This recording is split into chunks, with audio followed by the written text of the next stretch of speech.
चलिए भाइयों, मैं मार्ग शक्ति। आज स्वाध्याय चिंतन का हमारा क्रमांक है 380 और हमारे बीच में आदरणीय अरविंद श्रीवास्तव साहब, जो x member tribunal commercial tax हैं। और आपका जो विषय है आज का वो है एक्यूप्रेशर मूलभूत सिद्धांत और विकास पार्ट 5। इससे पूर्व भी आप 4 पार्ट ले चुके हैं। अब हम आदरणीय अरविंद श्रीवास्तव से निवेदन करते हैं कि आज को हो जाएगा। बड़ा धन्यवाद शर्मा साहब। स्वाध्याय और चिंतन इस समूह के 384वें सभा में उपस्थित अरविंद शर्मा जी जो कुशल संचालक हैं, वागी शर्मा जी उनके अन्य सहयोगी हैं, प्रोफेसर आर.के. कालरा जो मूर्धन विद्वान हैं, हमारे आर.एन. पांडे साहब जो प्रकांड विद्वान हैं, प्रखर वक्ता भी हैं, और इस सभा में अन्य भी जो उपस्थित हैं और मैं उनका नाम नहीं ले पा रहा हूं, उन सब का मैं स्वागत करता हूं। मैं अपने को गौरवान्वित महसूस कर रहा हूं कि इतने विद्वानों की उपस्थिति में मुझे कुछ कहने सुनने का, विचार करने का अवसर मिल रहा है, कम्युनिकेट करने का अवसर मिल रहा है। ये मेरे लिए बहुत गौरव का विषय है। मैं शुरू कर रहा हूं गुरु वंदना से कि वंदौ गुरु पद पदुम परागा, सुरुचि सुबास सरस अनुरागा, अमीय मूरिमय चूरन चारु, समन सकल भव रुज परिवार। मैं अपने गुरु के चरण कमलों के रज की वंदना कर रहा हूं, जिनका सुस्वाद है, जिनका जो है बहुत सुंदर स्वाद वाले हैं, सुंदर गंध वाले हैं और अनुराग रूपी रस से परिपूर्ण है। वो अमृत बूटी का सुंदर चूर्ण भी है और उनसे उनकी क्षमता इतनी है कि वह संसार के समस्त रोगों, समस्त परिवार जो परिवार के रोग हैं, उन सबको नष्ट करने की क्षमता रखते हैं। तो ऐसे गुरु के चरण कमलों की मैं वंदना कर रहा हूँ। इतने विद्वान व्यक्तियों की उपस्थिति में हमेशा मेरा संकोच करना स्वाभाविक होता है कि मैं कोई एक्यूप्रेशर विधा का पारंगत नहीं हूँ, न मैं कोई विद्वान हूँ। मैं एक्यूप्रेशर शोध प्रशिक्षण संस्थान, उपचार संस्थान प्रयागराज का एक शोध छात्र हूँ और वहाँ के अपने 3 मनीषियों ब्रह्मलीन MP Khemka sir, JP Agarwal sir जो वर्तमान में अध्यक्ष हैं, और एपेक्स बॉडी के चेयरमैन SS सर्राफ साहब से मैंने जो ज्ञान प्राप्त किया है और अन्य वक्ताओं से भी, अन्य अपने गुरुओं से जो मैंने ज्ञान प्राप्त किया है,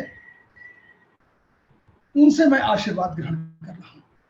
मैं उनका ऋणी भी हूँ और मैं उसका कुछ अंश मात्र अगर आज प्रस्तुत कर सका तो मैं अपने को धन्य मानूंगा।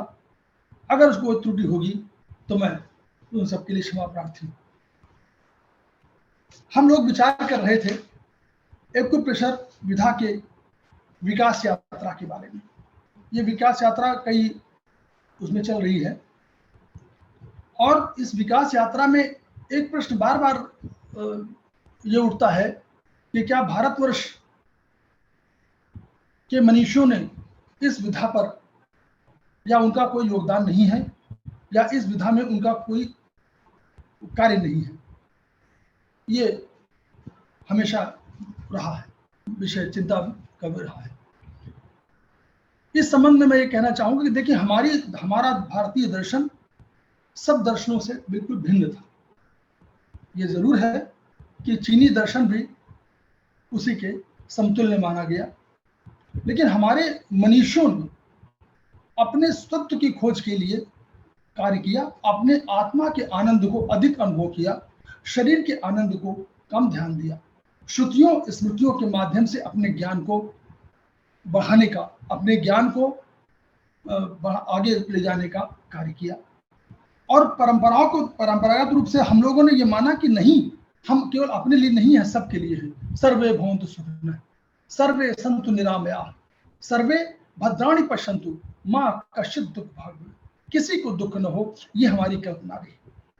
हम लोग अपनी कल्पना में ये भी कहते रहे कि न त्वहं कामये राज्यम स्वर्गम न पुनर्भवम, कामये दुख तप्तानाम प्राणिनामार्ति नाशनम। मुझे स्वर्ग नहीं चाहिए, मुझे मोक्ष नहीं चाहिए, मुझे राज्य नहीं चाहिए। मुझे क्या करना है कि जो सारे संसार में जो भी प्राणी दुखी हो, रोगग्रस्त हो, उसके चेहरे पर मैं खुशी ला सकूं, उसको मैं उस पीड़ा से मुक्त कर सकूं, ये हमारी इच्छा है। जब हमने धर्म और दर्शन पर बात किया तो हमने धर्म को भी अब उस रूप में नहीं लिया और धर्म को भी उदात्त रूप में लिया। एक बड़े ऊपर स्तर में जाकर के हमने उसको कोशिश किया, उदात्त जिसको कहना चाहिए। वो क्या हमने कहा कि धृति क्षमा दमो संयम शौच मिंद्री निग्रह धीह विद्या सत्य मक्रोधो दशकम धर्म। हम धर्मों की जब व्याख्या कर रहे थे तो हम कह रहे थे धैर्य, धैर्य धारण करिए, सुख दुख में बिल्कुल दोनों में समान रहिए, सुख दुखे समय कृपा लाभा लाभो जया जय। तो यानी हम लोगों ने धी विद्या, हम लोगों का विद्या धी धति क्षमा, क्षमा दूसरा क्षमा है, तो क्षमाशील होना चाहिए हमको। और दमोस्तयम, हम दमोस्तयम में दम, हम मन को, मन भागता है, मन का चंचल स्वभाव है, मन गमन, मन की गति गमन है। तो मन को रोकने के बाद यानी मन को कंट्रोल करना है, और अगर मन कंट्रोल हो गया तो वो कई चीजों को कंट्रोल कर सकता है। तो यदि क्षमा दमोस्तयम शौच अस्तेय, चोरी न करना, मन वासा मनसा वाचा कर्मा तीनों की चोरी न, दमोस्तयम और अस्तेय चोरी, और फिर क्या शौच इंद्रिय शुद्धता पवित्रता भी चाहिए हमको। इंद्रिय निग्रह, जब मन हमने कंट्रोल किया तो इंद्रियों पर भी कंट्रोल कर रहे हैं, इंद्रिय निग्रह। और धीह, धीह माने बुद्धि, बुद्धि का एक ज्ञान प्राप्ति का एक अंग है। तो जैसे ज्ञान प्राप्त होता है, यह मन के माध्यम से जब ज्ञान प्राप्त होता है तो उसको प्रारंभ में अभिमान होता है, और अभिमान जब होता है तो उसके कुछ कालांतर में विचार के उपरांत बुद्धि उत्पन्न होती है। तो हमने कहा कि बुद्धि आवे, यानी हमारे अंदर अहंकार तत्व का नाश हो। तो धी है विद्या, विद्या हमको मिलनी चाहिए, विद्या हम प्राप्त करें। सत्य मक्रोधो, सत्य मतलब सत्य वचन बोले हमेशा, और अक्रोध क्रोध भी न करें। तो ये हम लोगों ने अपने को इतने उदात्त रूप में प्रस्तुत किया कि हमको ये लगा कि समस्त प्राणी इसी तरह के लोग होने चाहिए, और यही हमारा धर्म है, इसी रूप में हम पैदा होंगे। फिर हम लोगों ने और यही कहा, फिर हमने यही कहा कि हमारा भारतवर्ष, भारतवर्ष को नहीं पूरे वसुधा को एक मान रहे थे। अयम निजः परो वेति गणना लघु चेत साम, ये मेरा है, ये दूसरे का है। ये गणना करने वाले कौन हैं? यानी जो बहुत छोटे बुद्धि के लोग हैं वही ऐसे करते हैं। उदार चरिता राम तू, उदार चरित वाले जो व्यक्ति हैं उनके लिए क्या है? उनके लिए है वसुधैव कुटुंबकम। तो हम लोगों ने इस रूप में अपने धर्म और दर्शन और सारे साहित्य को, चाहे वो ज्ञान का हो, चाहे धर्म ग्रंथ हो, चाहे साहित्य के ग्रंथ हो, चाहे वह चिकित्सा पद्धति हो, इन सबको इस रूप में विकसित करने का प्रयास किया। लेकिन हमारा ये जो दर्शन था यह सबको रास नहीं आया, और निश्चित रूप से मानिए कि 550 बीसी का जो हम लोग जान रहे हैं उसके संदर्भ में है कि 550 बीसी में ही पहली बार ईरान का अटैक हुआ, फिर 516 में फिर ईरानी अटैक हुआ, 327 बीसी में कौन आए? सिकंदर आए, उन्होंने 711 में अरब इन्वेजन हुआ। हमारी तक्षशिला यूनिवर्सिटी जो 6th सेंचुरी बीसी में बनी हुई थी उसको 600 एडी में हुणों ने नष्ट कर दिया। हमारी जो नालंदा विश्वविद्यालय था जो हमारी 5वीं शताब्दी में बना हुआ था उसको 1193 में नालंदा विश्वविद्यालय को जलाया किसने? खिलजी ने। और यह पूरा जो है विश्वविद्यालय पूरे 7 मंजिला विश्वविद्यालय था और 3 महीने तक चलता रहा। यानी हमारे धर्म ग्रंथों को, हमारे ग्रंथों को, हमारी चिकित्सा पद्धतियों को, जो भी किताबें थी उनको नष्ट करने का पूरा प्रयास किया। आप देखिए सम्राट अशोक ने 237 बीसी में शारदा पीठ कश्मीर में स्थापना किया था, और वहां पर जो है विश्वविद्यालय था जिसमें कल्हण और आदि शंकराचार्य भी वहां के शिष्य रहे। तो इतनी प्रबुद्ध परंपरा थी हमारी, लेकिन हमको हमारी संस्कृति को नष्ट करने की कोशिश हुई और कोशिश नहीं, नष्ट कर दिया, और जो बच्चा उसको ये सब आक्रांता अपने साथ ले गए। और यही कारण है कि आप देखते होंगे कि जहां 600 बीसी के पहले हमारे चरक संहिता का उद्भव हो चुका था, इसके बावजूद 16 जब यहाँ से सारा साहित्य, सारा धर्म ग्रंथ सारे चले गए, तो 300 बीसी के बाद, 400 बीसी के बाद, 500 बीसी में आगे चल के आप नहीं, 300 बीसी, 200 बीसी और आगे उसमें सब जगह का साहित्य ऐसे आने लगा। वो मतलब आप देखें कि यूनान में भी हमारे बाद 600 बीसी के बाद 200 बीसी के आसपास या 300 बीसी के आसपास ये विचार आया कि हम जहाँ कह रहे थे कि आकाश, वायु, अग्नि, जल, पृथ्वी हमारे तत्व हैं, तो उन्होंने आकाश को छोड़ दिया, लेकिन वायु, जल, पृथ्वी, अग्नि इन सबको तत्व मान लिया। यानी और ये देखिए 15वीं शताब्दी और 16 शताब्दी के बाद ही सारा डेवलपमेंट शुरू हुआ। जो हमारा तो दर्शन था, दर्शन माने हम लोग मन से जानते थे, मन की चेतना से जानते थे, मन की ऊर्जा से जान रहे थे सब चीजें, वो दर्शन था। उन्होंने क्या किया, उसी हमारे धर्म ग्रंथों को पढ़ करके, हमारे ग्रंथों को पढ़ करके, हमारी चिकित्सा पद्धतियों को पढ़ करके, उन्हीं किताबों से खोजा। और 16वीं शताब्दी के बाद आप देखिए कि हर जगह सारे सिद्धांत विकसित होने लगे। होम्योस्टैसिस का सिद्धांत आया 1632 में, और आप ये समझिए कि नहीं 1932 में, 1632 में, 1932 में आया है। 1850 में पहली बार एक मिलियो इंटरना और मिलियो एक्सटर्ना एक कंसेप्ट आया था, जिसको बाद में 1932 में होम्योस्टेसिस का नाम दिया गया। उसमें कहा गया कि ये जो हमारा कोई भी व्यक्ति है वो आसपास के वातावरण से जब तक नहीं संलिप्त होता तब तक वो जीवित नहीं रहता है। यानी उसको एक वातावरण चाहिए जीवित होने के लिए। और हम लोग क्या कर रहे थे, हम लोग पेड़ों की पूजा कर रहे थे, हम लोग नदियों की पूजा कर रहे थे, हम लोग सांपों की पूजा कर रहे थे, हम लोग मोरों की पूजा कर रहे थे, हम लोग सबको सब सारे इकोलॉजिकल बैलेंसेस को साथ लेके चल रहे थे। हमारा ही तो कंसेप्ट था जो बाद में 1932 में होम्योस्टेसिस के रूप में आया। तो ये मैं कहना चाहता हूं कि ये हमारी संस्कृति को, हमारी धरोहर को नष्ट किया गया, और इसीलिए जो हमको लग रहा है कि हमारे मर्मदाब था, लेकिन हो सकता है हमारे किसी ग्रंथ में उसका उल्लेख किया गया हो, डेवलप न हो पाया हो, क्योंकि श्रुतियों स्मृतियों के माध्यम से ज्ञान प्रवाहित हुआ। हम लोगों ने उसको ग्रंथ रूप में अलग से नहीं किया, विशेष रूप से अलग से नहीं किया। लेकिन हमारा आयुर्वेद अभी भी, उनकी चाहे चरक संहिता हो चाहे सुश्रुत संहिता हो, दोनों के उसमें देखिए वही सब है। बाद में उन्होंने उसको चाहे ज्ञान के रूप में, मॉडर्न साइंस जिसको बोलते हैं, उसके रूप में विकसित किया हो, और सब बाद में आया 16वीं शताब्दी का। तो मेरा कहना यह है कि हमारा योगदान था, लेकिन राजर्षय एक और आवश्यक तत्व है।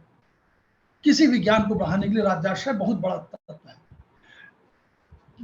300 बीसी के आसपास चाइना में जो ये विधा है, ये ऑलरेडी जो चली होगी या चल रही थी, थोड़े रूप में थी। 300 बीसी के आसपास वहां पर एक राजा हुए जिनको येलो एम्परर के नाम से जाना गया।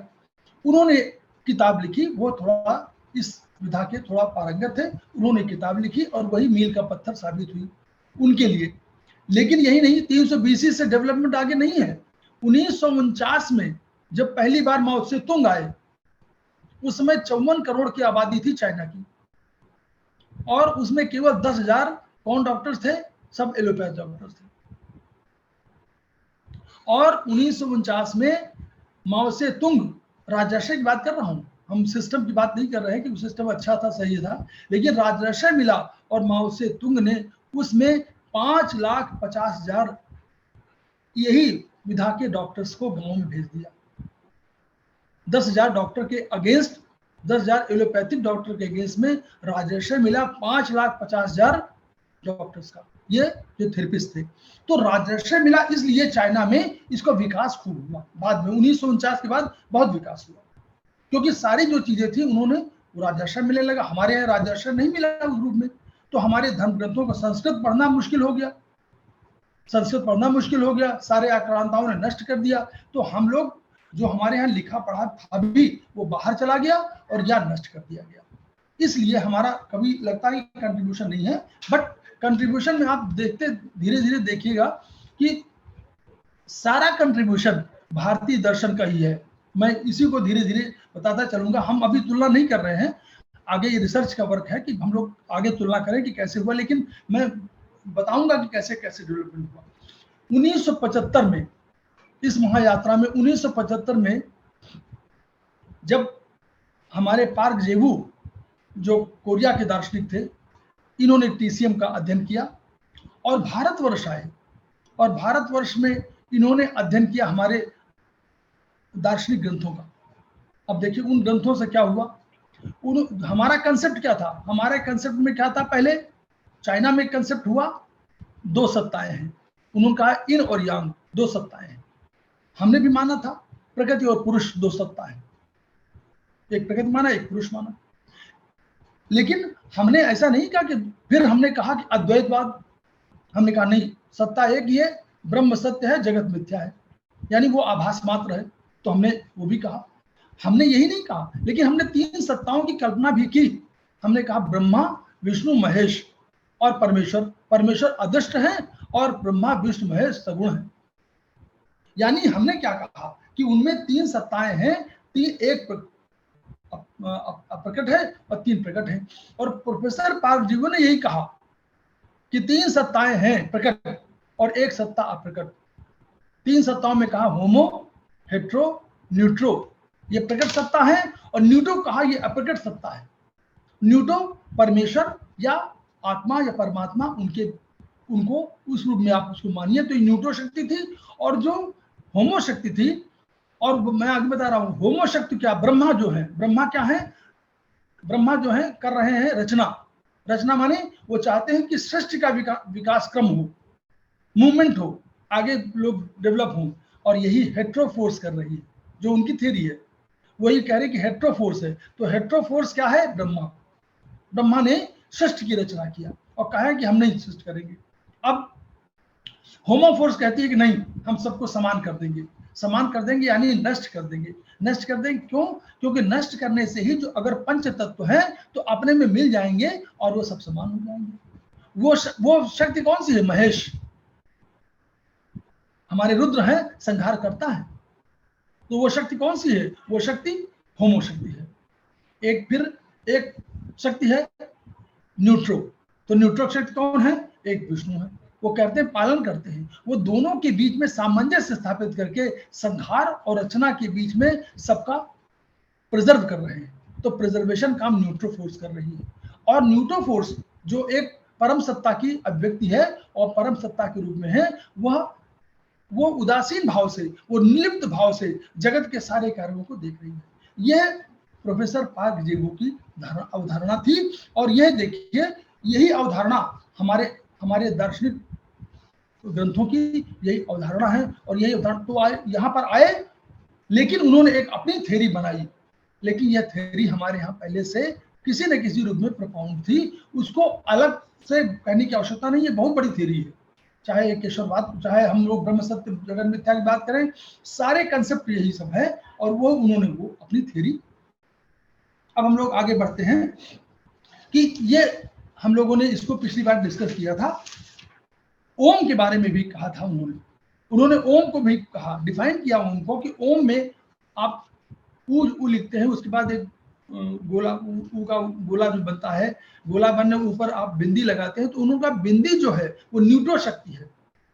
जो न्यूट्रो शक्ति है वो बिंदी है, यानी वो आत्मा और परमात्मा के बीच की, जो भी कह लीजिए, आत्मा कह लीजिए, परमात्मा कह लीजिए, वो है। दूसरा उन्होंने जो रेखा, एक रेखा बिंदी के नीचे जो रेखा है, उसको उन्होंने कहा ये हेट्रो फोर्स है, यानी ये मूवमेंट चाह रही है, लाइन सीधी जाने मूवमेंट जा रही है, तो ये मूवमेंट कर रही है। जहां पर उन्होंने कहा गोलाकार है, उन्होंने कहा होमो है, क्योंकि होमो शक्ति है, जब चलती है तो कहती है कि नहीं, वो अवरोध करती है। अवरोध उत्पन्न करने पर वो वास्तव में फिर मुड़ जाती है, और मुड़ने के बाद वो जीरो का, वो गोलाकार का रूप ले लेती है। और जो आ है, जिसको आ में बनाते हैं आ, वो स्पाइरल जो है, वो स्पाइरल न्यूट्रो शक्ति है। तो उन्होंने हर चीज को ये कहा कि इन्हीं सत्ताओं के माध्यम से पूरा जगत चल रहा है, और संसार की रचना में या किसी भी सिस्टम में या किसी भी तत्व की अवधारणा में या किसी घटना के लिए यही सब जिम्मेदार हैं, यही फोर्सेस जिम्मेदार हैं। लाइफ में भी संबंध में वो उन्होंने कह दिया कि जो आपकी पर्सनल लाइफ है वो हेट्रो है, क्योंकि पर्सनल लाइफ में आप चाहते हैं मूवमेंट, घर से बाहर निकलना, ये सब करना। लेकिन जो होमो लाइफ है, जब आप मैरिड लाइफ में आते हैं तो होमो लाइफ है आपकी। जब आप सोशल लाइफ करते हैं वो न्यूट्रो लाइफ है, और जब आध्यात्मिक चेतना में जगाते हैं तो वो आपकी न्यूट्रो लाइफ है। तो इस रूप में उन्होंने पूरी अवधारणा दिया था। अब हम आगे, इसके आगे हम लोग शुरू करते हैं कि यहाँ हम लोगों ने पिछली बार बताया था, तो उन्होंने, प्रोफेसर पार्क ने प्री नेटल और पोस्ट नेटल दो एनर्जी के सर्कुलेशन माने। मैं चूंकि आगे आज थोड़ा सा चक्र के बारे में बताना है, इसलिए वैसे तो चक्र के बारे में प्रोफेसर शिव कुमार शर्मा जी ने पिछली बार बहुत बढ़िया चक्र का वो दिया था, मैंने उसको सुना है। वो उनकी योग दर्शन से अवधारणा है, थोड़ा सा उससे भिन्न अवधारणा यहाँ पर ली गई चिकित्सा में, लेकिन मूल तत्व वही, मूल अवधारणा वही है, वहीं से लिया गया। तो प्री नेटल एनर्जी के कंसेप्ट में देखिएगा, फिर आप वहीं आएंगे योग दर्शन में, जो वहीं से लिया गया है। प्री नेटल एनर्जी में अंधकार है, सबसे पहले अंधकार है। अंधकार से आगे क्या हुआ? अंधकार से आगे शीतलता आई। शीतलता के बाद उसमें आए कंकड़ पत्थर के रूप में है। अब देखिएगा कमल पुष्प की है तुलना पूरी। कंकड़ पत्थर आए तो शुष्कता आई, उसके बाद ह्यूमिडिटी, आर्द्रता आई। आर्द्रता के बाद जब ऊपर आया तो वायु आई, वायु के बाद अग्नि आई, अग्नि के बाद प्रचंड अग्नि, प्रचंड अग्नि के बाद प्रकाश। ये डेवलपमेंट है, प्री नेटल एनर्जी सर्कुलेशन है। ये अंधकार से प्रकाश की ओर की यात्रा है। अब पोस्ट नेटल एनर्जी का सर्कुलेशन डिफरेंट माना उन्होंने कहा। पोस्ट नेटल एनर्जी आई है वायु से, वायु फिर अग्नि, अग्नि के बाद मतलब गर्मी, वो जो हीट कहते हैं, हीट के बाद हॉटनेस, हॉटनेस के बाद लाइट, लाइट के बाद फिर वो उतर गई ह्यूमिडिटी में, और ह्यूमिडिटी के बाद फिर आ गई शुष्कता में, ड्राइनेस में, और ड्राइनेस के बाद शीतलता में, और शीतलता के बाद अंधकार में, यानी क्षरण हुआ। तो पोस्ट नेटल में इस तरह मूवमेंट है, और प्री नेटल में इस तरह। ये मूवमेंट प्रोफेसर पार्क ने अपनी अवधारणा में किया, और ये सारी अवधारणा योग दर्शन की अवधारणा को पढ़ें तो पूरी अवधारणा वैसे ही है। और इसी से योग दर्शन में उन्होंने चक्रों में जो था उसको अपनी चिकित्सा पद्धति का विषय बना दिया। बस यही अंतर हुआ उनमें। अब इसके पहले कि हम लोग चक्र की थोड़ा सा डिस्कस करें, हम लोग ये जो आधुनिक साइंस है उस पर थोड़ा सा करते हैं, चिंतन करते हैं, क्योंकि वो कंसेप्ट वहीं से आएगा। हमारे जो शरीर की संरचना में, उसमें ब्रेन, जिसको हम मस्तिष्क बोलते हैं, तो नर्वस सिस्टम हमारा बहुत महत्वपूर्ण है। अब नर्वस सिस्टम महत्वपूर्ण है तो उसमें, उस नर्वस सिस्टम में क्या है? न्यूरॉन उसकी एक स्ट्रक्चरल और फंक्शनल इकाई है। केवल इतना जानना आवश्यक है। अब ये न्यूरॉन क्या करते हैं? ये न्यूरॉन आपकी जगत की, जो बाह्य जगत की जो संवेदनाएं हैं, उनको लेकर के मस्तिष्क पहुंचाते हैं। यानी वो चाहे स्पर्श की हो, चाहे दाब की हो, चाहे चुभने की हो, चाहे दर्द की हो, किसी भी तरह की जो संवेदना है उनको, चाहे देखने की हो, चाहे सुनने की हो, चाहे सूंघने की हो, जो भी हो, वो सब संवेदनाएं लेकर के जाते हैं और मस्तिष्क को देते हैं। मस्तिष्क उस पर पुनर्विचार करता है, अध्ययन करता है, और अध्ययन करने के बाद एक आदेश देता है कि हमको इस घटना से इस तरह निपटना है या इसका समाधान ऐसे करना है। तो वो आदेश देता है, और उस आदेश के माध्यम से, मोटर नर्व के माध्यम से वो अपना संदेश भेजता है। तो ये न्यूरॉन्स जो है यही काम करते हैं। तो नर्वस सिस्टम के ब्रॉड में दो भाग हैं।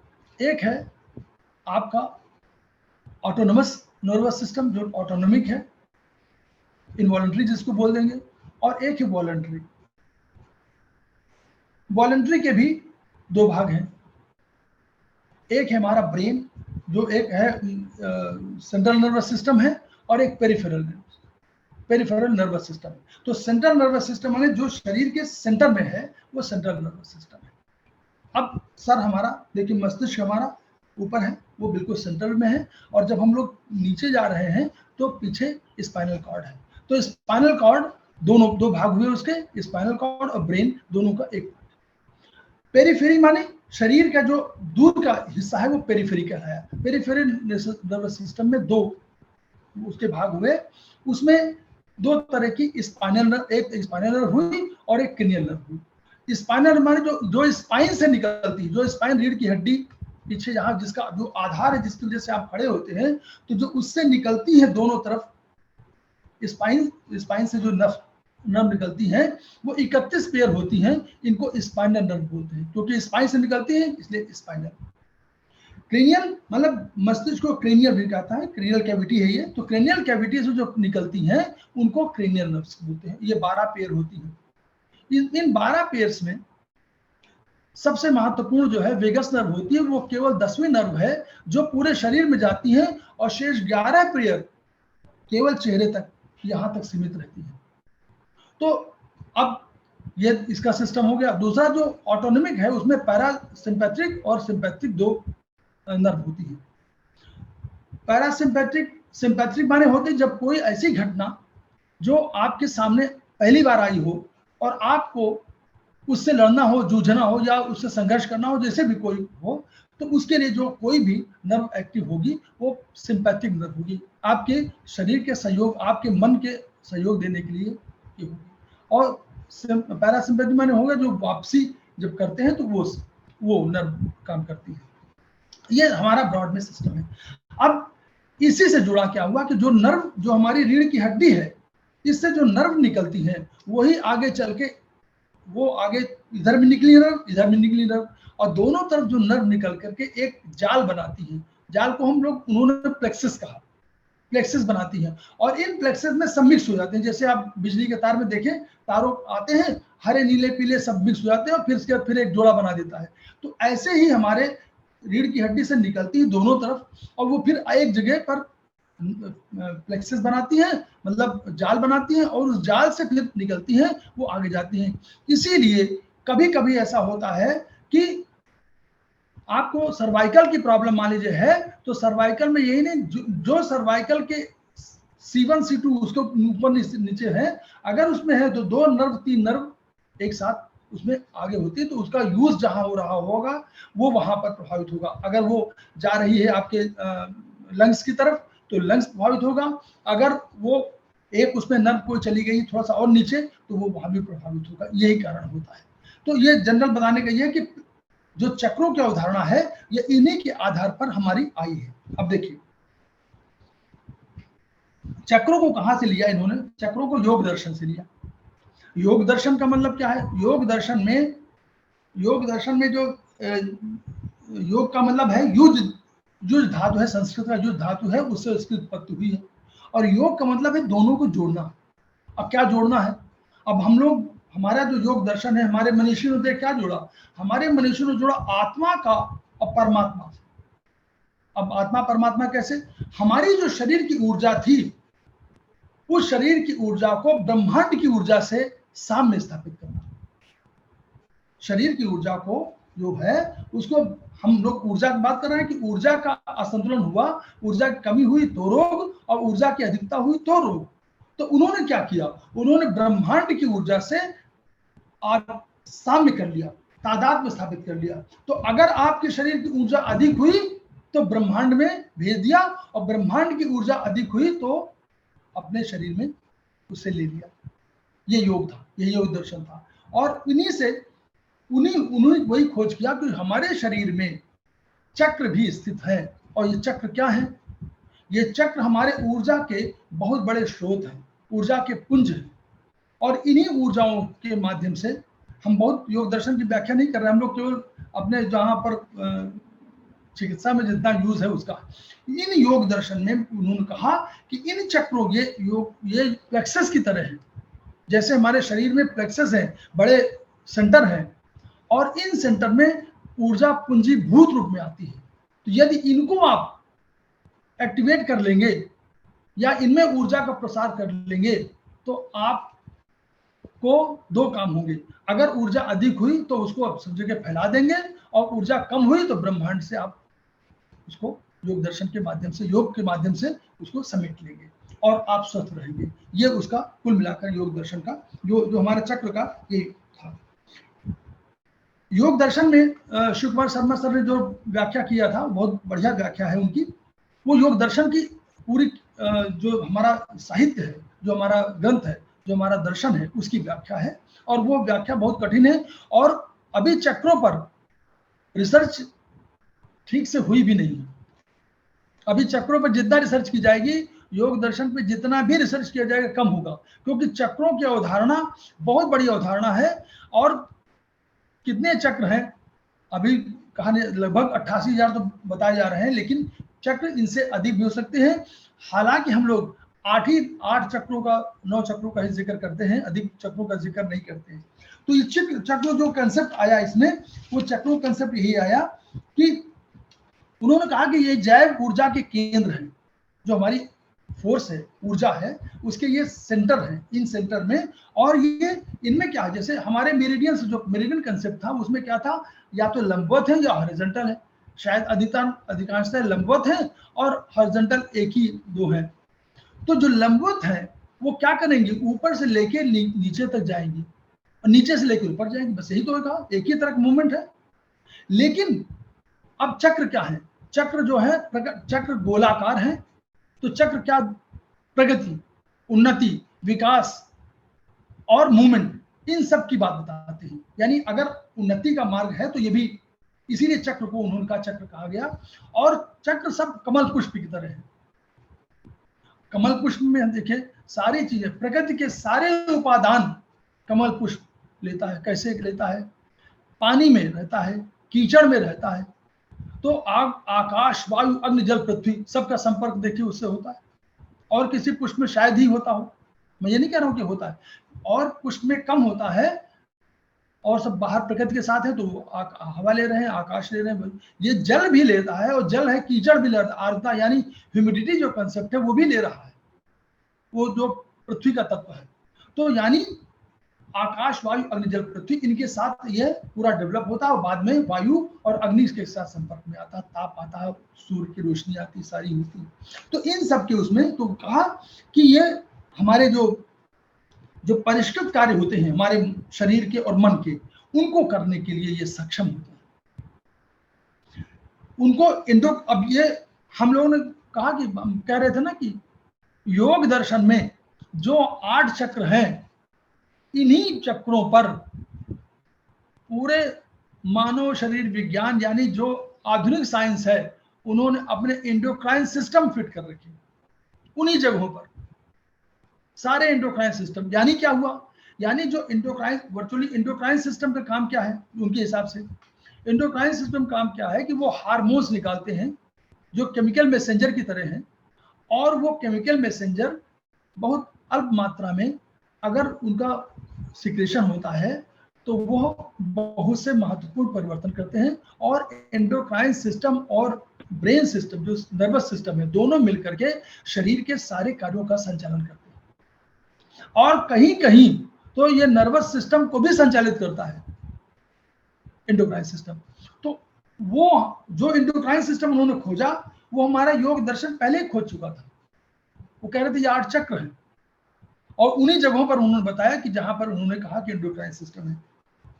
तो नर्वस प्लेक्सस की जो कंसेप्ट था, तो नर्वस प्लेक्सस का भी है, वहां पर हमारे चक्र हैं, जो नर्वस, जिसको कह रहे थे कि नर्वस प्लेक्सस है हमारे, उसको भी ये कह रहे थे कि यहाँ पर हमारे चक्र है, पहले से अवधारणा है। शरीर, मन और चेतना, तीनों के बीच में ये पुल का काम कर रहे हैं, तीनों के बीच में सेतु का काम कर रहे हैं, तीनों के बीच में सामंजस्य बिठाने का काम ये करते हैं। ये इसलिए चक्र महत्वपूर्ण है।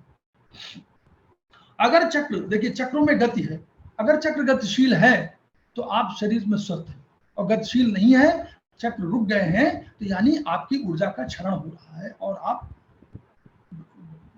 डिटेरियोरेशन की तरफ जा रहे हैं। लगभग 88,000 के कंसेप्ट बताया ना, और उसमें केवल 8 प्रमुख माने गए हैं जो सभी उस पर चर्चा करते हैं, 8 से अधिक नहीं।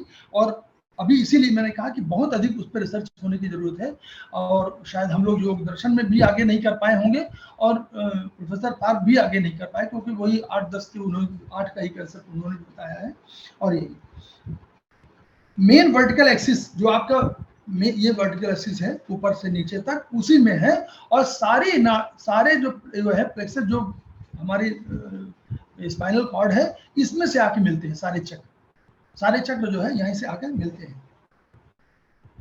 इस आकार के फल की शेप है, और इसीलिए इसको कमल पुष्प की संज्ञा दी गई, कमल पुष्प। तो ये अवधारणा चक्रों के संबंध में थी। इनके माध्यम से प्रोफेसर पार्क ने उसका कंसेप्ट ये लिया कि इनको चिकित्सा में कैसे यूज किया जाए।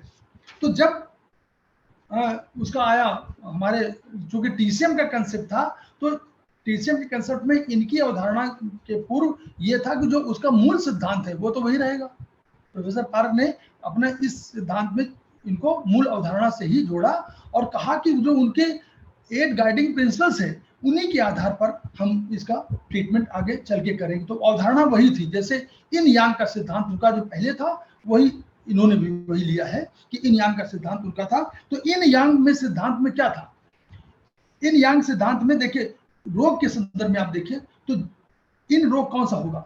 अगर आपको सुस्ती है तो यानी इन जो आपके अंदर की पावर है वो कम हो रही, तो सुस्ती आपको लगेगी, ठंडापन लगेगा, निष्क्रिय आप होंगे, अधिक सक्रिय नहीं होंगे, निष्क्रिय होंगे। और ये स्ट्रक्चर का, जो आपके ऑर्गन का कोई स्ट्रक्चर परिवर्तित हो रहा होगा, तो ये इन रोग है, समझ लीजिए। और अगर आंतरिक शरीर के अंदर गई होगी बीमारी, तो ये इन रोग है।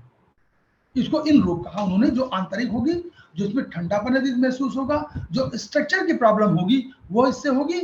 यांग को उन्होंने उल्टा कहा, यांग जो बाहरी उसमें होगा, आंतरिक न होकर बाहरी होगा, जिसमें आपको गतिशीलता अधिक होगी, सक्रियता अधिक होगी, निष्क्रिय नहीं होगा, सक्रिय अधिक होंगे। जिसमें आपको गर्मी लगेगी वो यांग का है, जिसमें आपको गर्मी लगेगी वो यांग है, और इसमें बलशाली गतिविधियां होंगी, आप थोड़ा सा अधिक एक्टिव हो जाएंगे। तो ये यांग की शक्ति थी, और इनकी जो थी जहां पर निष्क्रियता थी। तो उस थ्योरी को बीमारी के संदर्भ में इस प्रकार प्रयोग किया गया।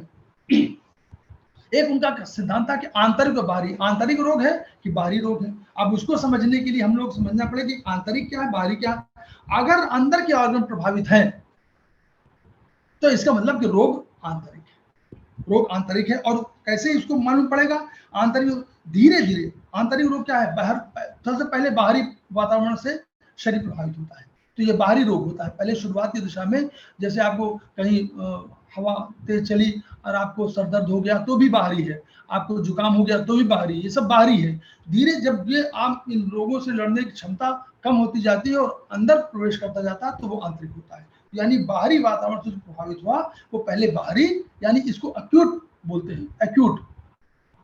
तो एक्यूट ही बाहरी है, और जो बाहरी पहले शुरू दिखाई पड़ता है, और जो शरीर के अंदर धीरे धीरे जाता है क्यों मेरिडियंस के माध्यम से, तब वो आंतरिक कहलाता है।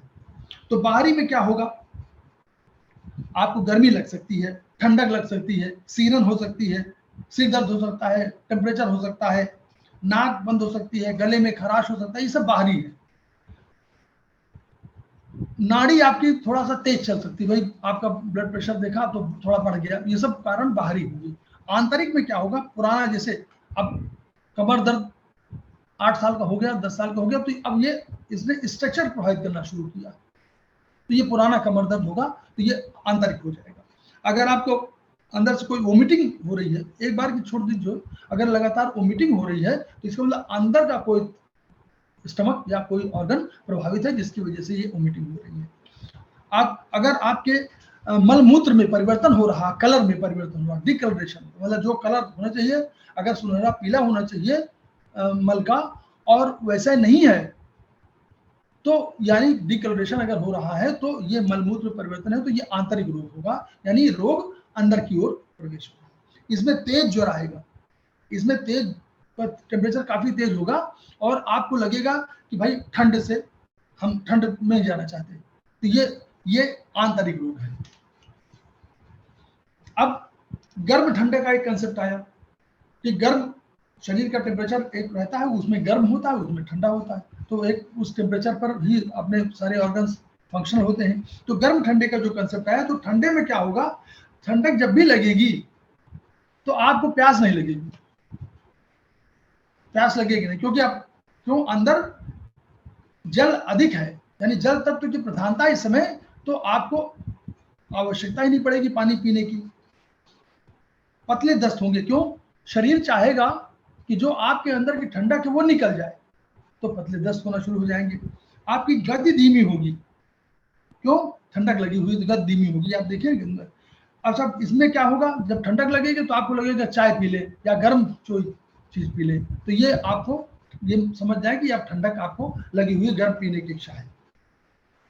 अगर आपका यूरिनेशन बिल्कुल साफ होगा, मतलब बिल्कुल वाइट पानी की तरह, जैसे सफेद पानी होता है, अगर उस तरह हो रहा है तो आपको ठंडक, ये ठंडा का रोग है। गर्मी रोग क्या होगा, गर्मी में हमेशा आपको सूजन हो जाएगी, लाली आ जाएगी, जलन हो जाएगी, ये सब गर्मी के संकेत हैं कि गर्मी बढ़ी हुई है शरीर में। तेज बुखार हो जाएगा, आपको गति तेज हो जाएगी, हार्ट बीट भी आपकी बढ़ सकती है। प्यास आपको इसमें क्या है, क्योंकि गर्म है तो प्यास तो लगेगी नहीं, नहीं गर्म है तो नहीं, गर्म है तो क्योंकि उसने जला दिया ना पानी को। गर्म क्या करता है, आपके पानी को जला देता है गर्मी, तो अंदर के वाटर को जब जला देगा तो आपको लगेगा और पानी पी ले, और आपको देखिए कब्ज हो जाएगी। कब्ज इसलिए होगी क्योंकि उसने पानी को खत्म कर दिया है, तो पानी को जला दिया है गर्मी ने, तो कब्जियत हो जाएगी, क्योंकि उसको तो वाटर चाहिए, तो वाटर कम रहेगा तो कब्ज हो जाएगी आपको। तो ये सब गर्म और ठंडे का ये कंसेप्ट उन्होंने रखा। इसमें मूत्र आपका जो है गहरे रंग का हो जाएगा, खूब डार्क। स्कैंटी होगा, स्कैंटी हो सकता है क्यों, कम होगा, स्कैंटी इसलिए होगा कि कम इसलिए होगा क्योंकि पानी तो कम हो रहा है, तो स्कैंटी होगा लेकिन डार्क होगा।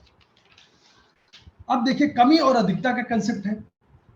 तो कमी में जब कभी उन्होंने कहा कमी है, या तो ऊर्जा कमी है या ऊर्जा की अधिकता है। तो ऊर्जा की कमी क्या होगा, तो आपको हमेशा देखिए जो ऊर्जा की कमी वाला होगा धीमे धीमे चलेगा,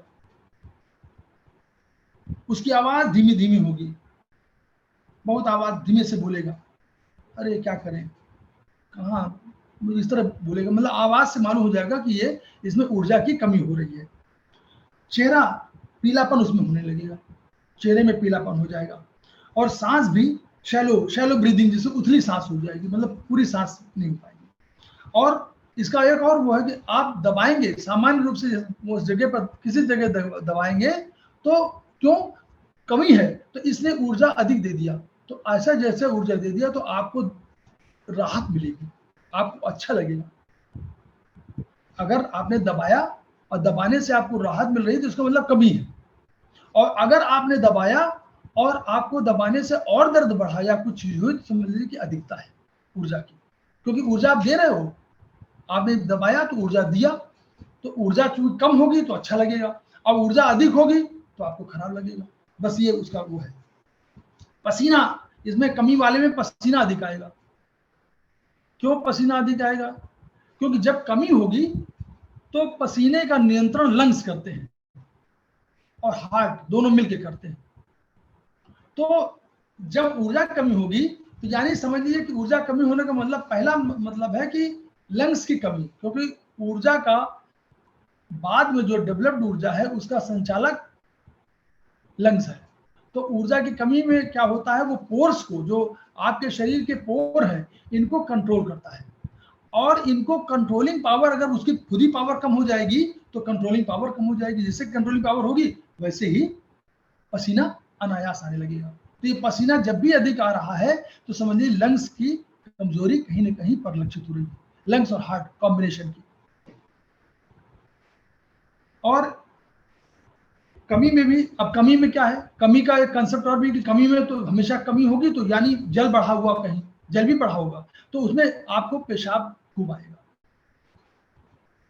अब अधिक होगी तो स्वभाव में आप तेज होंगे, थोड़ी भारी आवाज हो जाएगी, तो आप बोलने से लगेगा कि भारी आवाज है, और आपकी श्वास तेज हो जाएगी, चाल भी तेज होगी, क्योंकि आपकी एनर्जी बढ़ी हुई है तो चाल तेज होगी।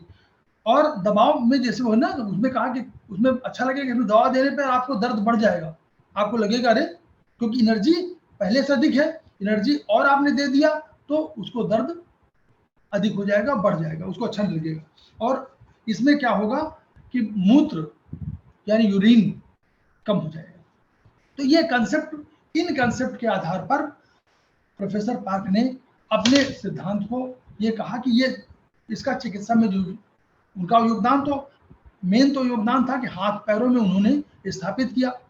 सुजोग कहा गया, सु माने हाथ और जोग माने पैर, तो हाथ और पैरों में उन्होंने मेरिडियंस को स्थापित कर दिया। और ये देखिए 1975 में केवल हुआ है, 1975 पहले नहीं था ये। और वो भी मैं इसमें आश्चर्यचकित चीज बताऊं कि जो ये सिद्धांत पूरा आया उनको सुजोग, वो सुजोग भी सिद्धांत आयुर्वेद के चरक संहिता के सिद्धांत के अनुरूप आया। उनमें एक श्लोक है, शुरुआत का ही श्लोक है, यावंतो ही लोके मूर्तिमंतो भाव विशेषा तावंत पुरुषे और यावंत पुरुषे तावंतो लोके।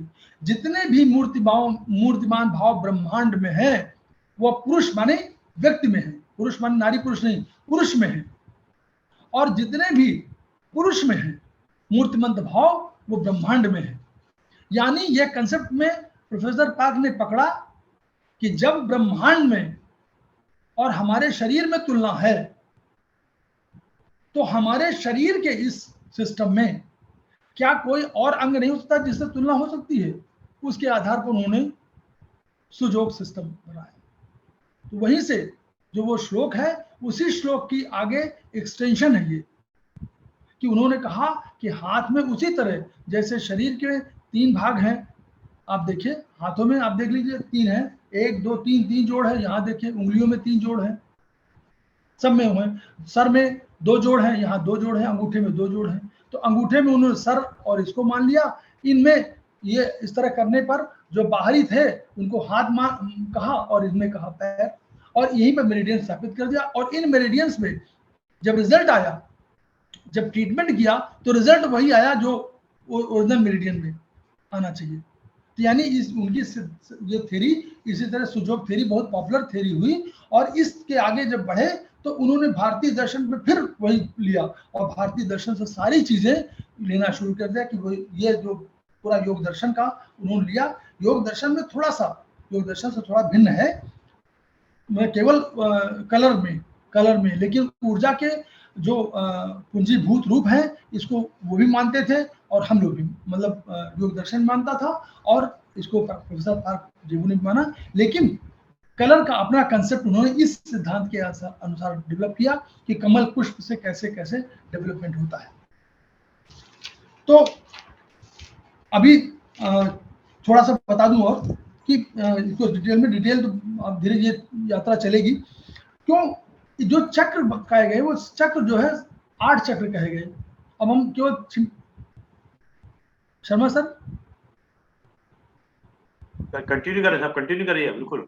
तो बस 5 मिनट नहीं आराम से कीजिए, आराम से समय लीजिए, अपना समय लीजिए सर। तो जो चक्र समय लीजिए, तो चक्र में उन्होंने क्या किया, मूलाधार से शुरू किया। अब देखिए कुंडलनी मतलब कुंडलनी में सबसे एनर्जी उस समय कम होगी जब जन्म होगा आपका। धीरे धीरे, क्योंकि जब आप बच्चा पैदा होता है तो शुरू में वो प्रकृति के रहस्यों को जानता नहीं है, वो धीरे धीरे समझना शुरू करता है। पहले समझता कम है, पहले बूझता कम है, धीरे धीरे उसको समझता है। तो इसीलिए कुंडलनी जो है, तो कुंडलनी को टेल बोन में नीचे माना गया कि टेल बोन के नीचे उसमें कोसिक्स वाला जो होता है पार्ट, वहां उसको 12 बोन होते हैं। तो वहां कुंडलनी कंसेप्ट है और सारे चूंकि जुड़े हुए हैं, कुंडलनी सुषुम्ना नाड़ी से जुड़ी हुई है। तो ये सारे जो वहां का एक और योग दर्शन में ईड़ा पिंगला सुषुम्ना नाड़ी इन सब की कंसेप्ट है। और कुंडली भी, कुंडली जागृत करनी होगी। तो कुंडली जागृत करने का अर्थ यह है कि उस सीढ़ी के पहले पायदान में आप पहुंच जाते हो, जो सीढ़ी का सहस्त्रार, जिसका सबसे अंतिम लक्ष्य है, जहां पर आप ब्रह्मांड के साथ तादात्म्य स्थापित करते हैं और जहां उसकी जो वेवलेंथ है वो आपकी वेवलेंथ से मिल जाती है। जहां ब्रह्मांड की वेवलेंथ यानी जहां परमात्मा की वेवलेंथ आपसे मिल जाती है, वो वेवलेंथ को आप पाना चाहते हैं कहां पर, सहस्त्रार में। तो उसकी पहली सीढ़ी, पहला पायदान जो है वो कुंडली है। तो कुंडली जागृत करिए, तो वो कुंडली जागृत करने का अर्थ यही है। अब मूलाधार से मेन इन्होंने कंसेप्ट लिया मूलाधार। तो कुंडली वहां हो गई। मूलाधार जो है आपका जहां पर गोनेड्स है आपको वहीं पर है, तो वहां पर गोनेड्स है, गोनेडियल ईयर जो है वहां पर वो शुरू हुआ। इसके बाद स्वादिष्ठान, मूलाधार के बाद स्वादिष्ठान है। स्वादिष्ठान थोड़ा सा ऊपर और नाभि से नीचे, यहाँ पर उसको उन्होंने माना। इसके बाद वैसे नाभि में उन्होंने नैवल चक्र भी कंसेप्ट लिया है, लेकिन ये उन अवधारणा से थोड़ा डिफरेंट, अभी वो अलग चक्र है, वो उसको सोलर इनर सोलर चक्र कह दिया उन्होंने, इनर सोलर चक्र अलग से कह दिया है, तो वो है, लेकिन इस 8 चक्रों में वो उसका नहीं है। फिर मणिपुर, मणिपुर को इन्होंने कहा, मणिपुर जो है स्टमक के आसपास है, जो स्टमक का आसपास एरिया है वो मणिपुर का, मणिपुर जो है चक्र है। और उसके बाद अनाहत, अनाहत जो आपका आया है ये निपिल, निपिल की जो है यहाँ पर हृदय के आसपास, जहां दोनों निपिल सीधी रेखा मिलेंगी वहीं पर ये चक्र पाया जाएगा। उसके बाद ऊपर आप आए तो जो क्लेविकल बोन है ये वाली पर विशुद्ध चक्र आया। विशुद्ध चक्र के बाद आज्ञा चक्र आपका देखिए यहाँ पर आया, आज्ञा चक्र ये है। और सहस्त्रार आपका वहीं आया जहां पर हम लोग चोटी रखते हैं, जहां पर हम लोग चोटी रखते हैं वो हमारा सहस्त्रार चक्र है। ये वाला जो चोटी है ये जीवी, हम लोग उसमें GV20 कहलाता है, ये उसका सहस्त्रार चक्र का।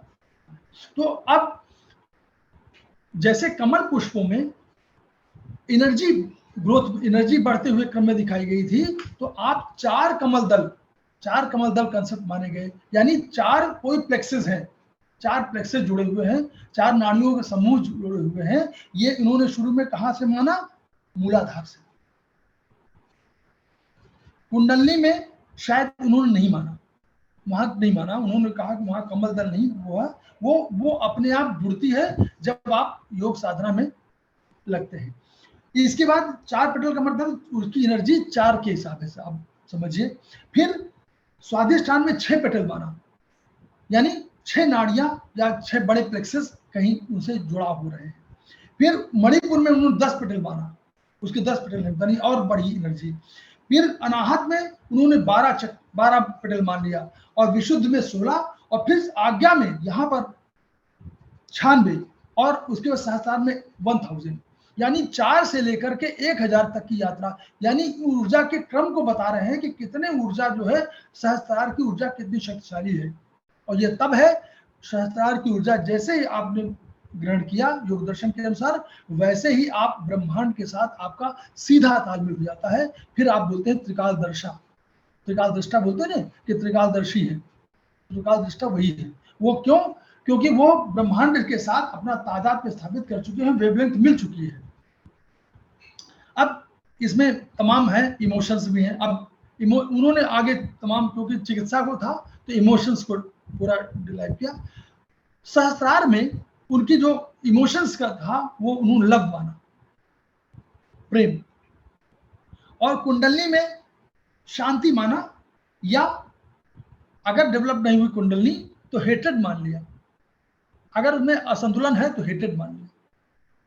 फिर उन्होंने आगे मूलाधार से शुरू किया, तो मूलाधार देखिए वहां शुरू हुआ। मूलाधार में फियर, मूलाधार का कंसेप्ट था, किडनी के आसपास का एरिया था, इसलिए फियर था इसमें। उसके बाद स्वादिष्ठान का जो था वो, इनको उससे एनर्जी जोड़ा था इन्होंने लंग्स की, तो लंग्स की एनर्जी थी, तो वो सैडनेस थी। और मणिपुर में आपने जोड़ा था उन्होंने पृथ्वी वाला तत्व को, तो पृथ्वी तत्व को, वहां के तत्व योग दर्शन के तत्वों से थोड़ा भिन्न तत्व है, और इसीलिए उनके कलर भी भिन्न है। यह भिन्नता योग दर्शन से अलग है। इसलिए मैंने कहा था कि योग दर्शन से कुछ मूल तत्व वही है, लेकिन योग दर्शन के ये तत्व इससे थोड़ा सा मेल नहीं खाएंगे, इसमें अलग है। मणिपुर में इसमें जो है स्प्लीन का कंसेप्ट है, स्प्लीन, और उससे एगोनी कंसेप्ट है कि इमोशन एगोनी होगा।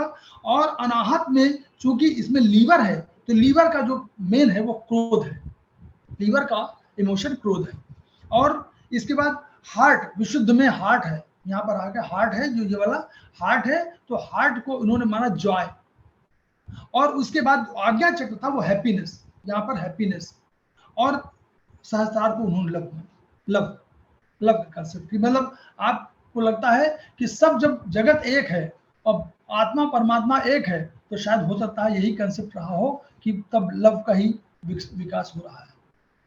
तो ये अभी हम लोगों ने इतना कहा, ये चर्चा अभी चूंकि हम महायात्रा के सिलसिले में आगे धीरे धीरे बढ़ रहे हैं, तो ये विकास क्रम है। और हमने पहले वाले उसमें एक शुरुआत में ही कहा था आयुर्वेदिक एक्यूप्रेशर मिलता है, बाद में आयुर्वेदिक एक्यूप्रेशर में इन सारे कंसेप्ट का को एकीकरण कर दिया गया। किसी सिस्टम में पहले किसी सिस्टम ने टीसीएम की वो थी विशेषता, या ये थोड़ा कमी कह सकते हैं कि टीसीएम ने जो आधुनिक विज्ञान है उसके साथ जोड़ा नहीं, अपने को अलग से नहीं जोड़ा, और उन्होंने कहा कि ये इससे बहुत मतलब नहीं है। लेकिन जो एक्यूप्रेशर शोध प्रशिक्षण उपचार संस्थान है प्रयागराज में, इसने आयुर्वेदिक एक्यूप्रेशर में आयुर्वेदिक कंसेप्ट के साथ साथ इन सारे चीज़ों को भी जोड़ा है और उसके साथ ट्रीटमेंट की शुरुआत किया है, जिसके बहुत अच्छे सार्थक परिणाम निकले हैं। तो मैं अपनी वाणी को विराम देना चाह रहा हूँ शर्मा जी से अनुमति प्राप्त करके। धन्यवाद। अभी ये चलेगा, यहीं से मैं आगे बढ़ाऊंगा। धन्यवाद आदरणीय। विषय थोड़ा बढ़ जाता है जी। आज आपने लिया। अब मैं सभी लोगों को अनम्यूट कर देता हूँ और इस संबंध में जिस किसी कोई जिज्ञासा हो तो आदरणीय अरविंद श्रीवास्तव साहब से पूछ सकते हैं। मैं अनम्यूट कर देता हूँ। आज श्रीवास्तव साहब ने जो शुरुआत की वो पुरातन ग्रंथों के रेफरेंस से की, और साथ साथ धर्म और दर्शन को वो लेकर चले थे, और उस सब के कहते कहते कहते कब वो उन्होंने इस एक्यूप्रेशर के ऊपर बोलना शुरू किया, कैसे इसके सिद्धांतों के बारे में बताया, और किस तरह से उन्होंने आज का ये समाप्त किया, वो वास्तव में बहुत ही शानदार रहा। आपको बहुत बहुत साधुवाद है सर। और जिस तरह से बाद में फिर जो क्वेश्चन आंसर सेशन में कुछ बातें आई जो कंट्राडिक्टरी थी, और जो वास्तव में प्रैक्टिकल, चाहे नैब साहब हो चाहे देवऋषि जी हो, अरविंद जी ने भी बीच में उसमें अपना पुट दिया कि वास्तव में ये इन कंट्राडिक्शंस को कैसे हम दूर करें। इन सब बातों को लेकर आपका हमें इंतजार रहेगा अगले सेशन का। आपको बहुत बहुत धन्यवाद। धन्यवाद आदरणीय वागी शर्मा जी। धन्यवाद आदरणीय अरविंद श्रीवास्तव साहब, आपने समय निकाल कर समय दिया। और जैसा कि एक विचार के साथ और 3 बार ओम के साथ अपनी बात समाप्त करते हैं। आज का विचार, मन में आने वाले विचार की आयु सिर्फ एक पल की होती है। मन में आने वाले विचार की आयु सिर्फ एक पल की होती है, परंतु उससे होने वाले प्रभाव को हम अनंत समय तक निरंतर महसूस करते हैं। सही बात, बिल्कुल। परंतु उससे होने वाले प्रभाव को हम अनंत समय तक महसूस करते हैं। इसलिए हमको हमेशा सात्विक, शुभ और अच्छे विचारों का ही मनन करें। इसलिए हमेशा हम सात्विक, शुभ और अच्छे विचारों का ही मनन करें। आइए ओम का चरण अनमित करें।